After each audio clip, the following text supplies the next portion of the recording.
Welcome back, people. Another unit video. It's 2 days after the previous video. Massive fail, to be honest, but we're going to be getting into the Subaru on this video. So I can't remember the last video I made of this. I'm sure it was literally just, I think I'd put those max speed and rod coilovers on and we went to driver's collection. Maybe that was the last one. I don't remember. Let's get a torch. So using the car daily, to be fair, really good daily, done a fair bit to it, just sort of cosmetic stuff. Then, so the rear arches were starting to scab at the corners, so I was like, oh, that's not good. And I reached my hand under here, touched it, and it went straight through, and I was like, awesome. So my plan was, I've got the arches in the back here. I bought these 50mm sort of bolt-on style. They're from ABW, who do like lots of Subaru body stuff. And see, I've started mounting them. I cut the, I thought it was the easiest option, rather than trying to weld whole new quarters in. I thought I'll just trim out the rot, get rid of it.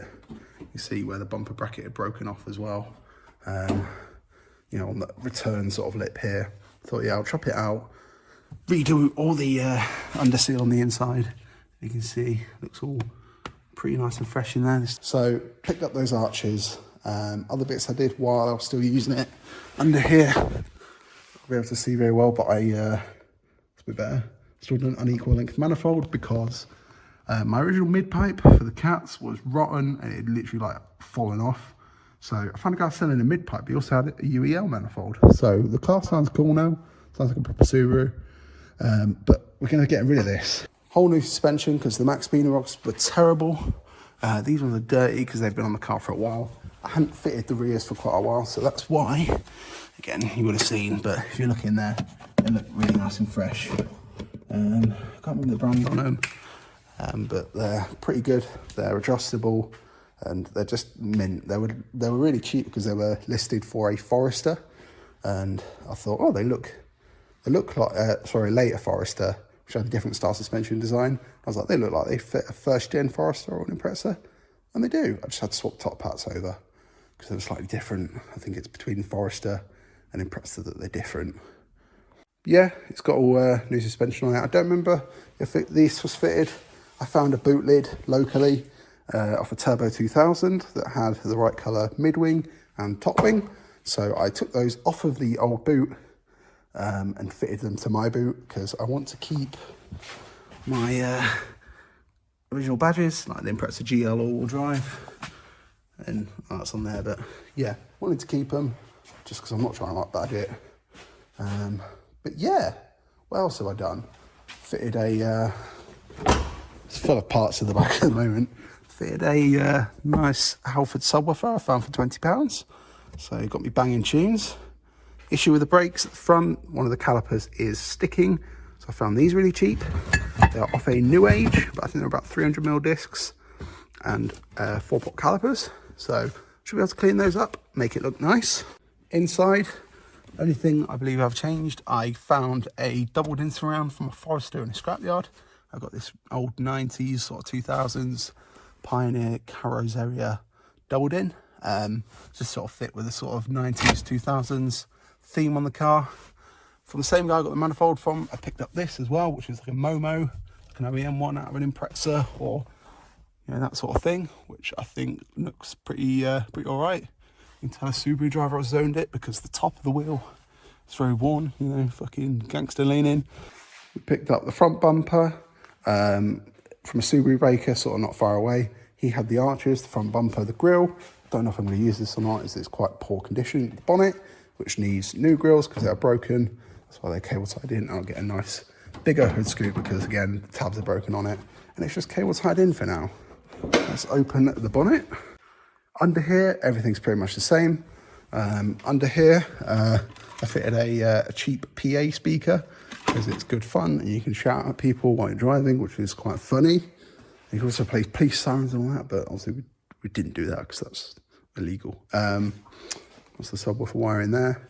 From the same guy I picked up all the bumper from, I got this Fet Sports strut tower bar, which is pretty cool. Needs a refurb, but Pretty cool sort of jet piece. So the top mounts for those coilovers. Nice sort of solid Ali pillow ball top mounts with camber adjustment and everything. Do have the airbox removed at the moment. That is sort of alluding to what we're going to be doing to this car. So let's get into it. So then, part of owning a Subaru is, I don't know, like Imprezas like this, it's a chavvy motor. I like them. You know, you have like big bonnet scoops, like big body kits, wheels, arches, all of that. But the one thing this car is missing is when you put your foot flat to the floor, it goes okay, it's not great, but most importantly, when you let your foot off the floor, it doesn't go like, psh, or insert turbo fly here. So I'm going to be attempting to turbo this. So that is the plan. My previous attempt at boosting NA cars didn't go that well. We supercharged the Micra, kind of worked, it was a massive headache, but superchargers are dumb, don't supercharge things. Unless you know what you're doing, which I don't. Turboing, in theory, should be not too hard. There's lots of differences between the NA and turbo ones. I've done a hell of a lot of research into this. So this is an EJ20E, which is 2 litre boxer, but it is single cam, or not single cam in theory, because you have 2 heads, but the inlet manifold's different on a turbo one. There's loads and loads of differences. But the important things is a turbo manifold off of anything from here up to like a new age Impreza should fit, but there are key differences. So underneath the car, there are differences. So the manifolds on a boxer look kind of weird because obviously the exhausts go down on each side and the inlet goes up. So on a turbo one, what happens is, I believe it comes out one side, wraps round, and sort of goes up through a notch in the subframe here, and then the turbo sits just sort of in this back corner here, and then you have like a top mount intercooler there, and that's your sort of setup. These NA cars have a different front subframe, so there's not this notch here. The block sort of pokes out there. You can chop that off, that is absolutely fine. But some people cut the subframe. I found a turbo subframe on eBay for like 35 quid. So I'm just going to bought that, and at the same time I'm going to repaint it and do all that sort of nice stuff, because it's all looking a bit crusty under here. So that's the plan. There's also differences like the water pump outlet's different. So on turbo ones, it's not here, it's up there, sort of goes out sideways, and standard OEM headers off a turbo car usually end up clashing with this water pump outlet. So I need to find some aftermarket headers, and in theory they should clear. The other option is to make a DIY up pipe off of your original one. Up top then, we're going to have to decide whether we want to run a top mount intercooler. Now I mentioned inlet manifolds are different. On the NA cars, the throttle body is closer to the firewall, so a standard intercooler top mount off of a GC8 will not fit, as I found when I found one for 30 quid. I was like, score, but it just doesn't fit in the gap.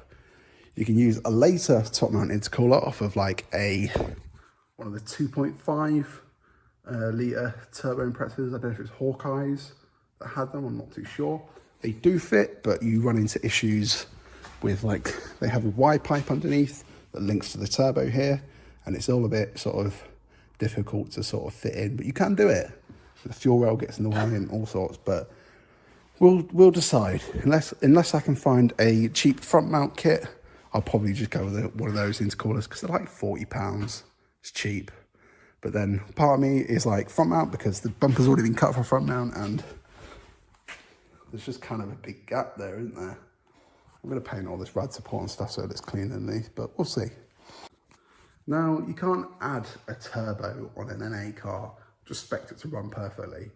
So we've got options. So people, there's a good forum online on Facebook called forum group called NAT Subarus. Now, most of them are American. There's not many EJ20s over there. It's mainly like EJ22s, and EJ25s and stuff. But there's a lot of good resources on there. So some people go for a Speedway ECU.